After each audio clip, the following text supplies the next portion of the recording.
circle. The angle sustained by an arc of a circle at the center is double the angle sustained on its any point on the remaining parts of the circle on the same side in which the center lie. किसी वृत्त के चाप द्वारा केंद्र पर बनाया गया कोण वृत्त के उसी ओर शेष परिधि पर बनाए गए कोण का दुगना होता है। जैसे ये है, ये यहाँ से यहाँ तक ये चाप है, इसका नाम रख लेते हैं ए बी सी और ये सेंटर हो और यहाँ पर डी। चाप ए डी बी है, इस चाप के द्वारा सेंटर पर एंगल ये बन गया ए ओ बी और इसी चाप के द्वारा यानी यहाँ से लेके इस चाप के द्वारा शेष परिधि यानी जितना जी रिमेनिंग पार्ट बचा है इस पर यहाँ एंगल पॉइंट सी पर जो एंगल बन रहा है इसका ये दुगना होता है। अगर ये थीटा है तो ये 2 थीटा होगा, यानी angle A C B equals to half angle A O B. अगर ये दूसरा फिगर है, मान लो इसका पी क्यू आर एस नाम रखते हैं, तो पी आर क्यू चाप द्वारा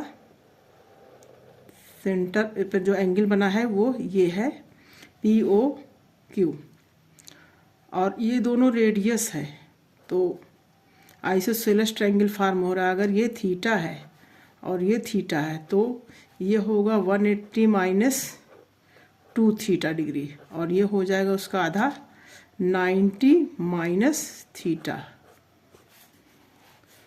तो angle P S Q equals to half of angle P O Q.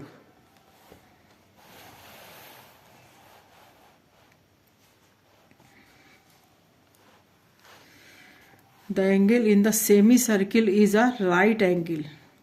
अर्धवृत्त में परिधि पर स्थित कोण 90 डिग्री का होता है। अर्धवृत्त यानी सेमी सर्किल, ये आधा जो सर्किल होता है इसको बोलते हैं सेमी सर्किल। इसमें कहीं भी एंगल बनेगा सरकमफ्रेंस पर तो वो 90 डिग्री का ही होगा, चाहे यहाँ पे बने या यहाँ पे, यहाँ भी बन सकता है ये एंगल, तो ये भी 90 डिग्री का ही होगा। तो सपोज ए बी सी और ये डी ये ई, तो angle A B C equals to angle A D C equals to angle A E C, ये सारे के सारे 90 डिग्री होंगे।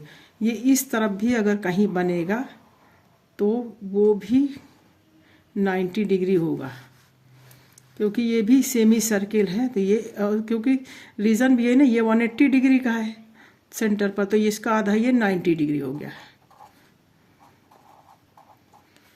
तो ये एंगल मान लो यहाँ एफ लिख देते तो angle A F C is also equals to 90 degree. If P Q is a chord, P Q chord है, ओ इसका सेंटर है सर्किल का, A B R A and B are any point on the circumference। अब P Q क्या है, segment है, तो यहाँ पर अगर कोई एंगल है, मान लीजिए 2 थीटा है, तो ये होगा थीटा और ये क्वाड्रिलेटरल बन रहा है तो ये होगा 180 माइनस थीटा और ये दोनों एंगल बराबर होंगे क्योंकि रेडियस है। तो इस तरह से angle P A Q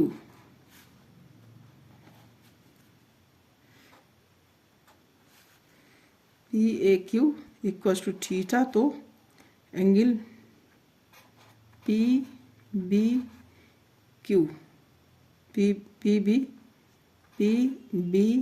Q होगा 180 माइनस थीटा। और इस तरह से भी हो सकता है, यहाँ से अगर ये होगा 360 माइनस थीटा, ये वाला 360 माइनस 2 थीटा, तो इसका आधा यहाँ पर होगा इस चाप के द्वारा। तो 360 माइनस 2 थीटा का भी आधा 180 माइनस थीटा होता है। Thank you.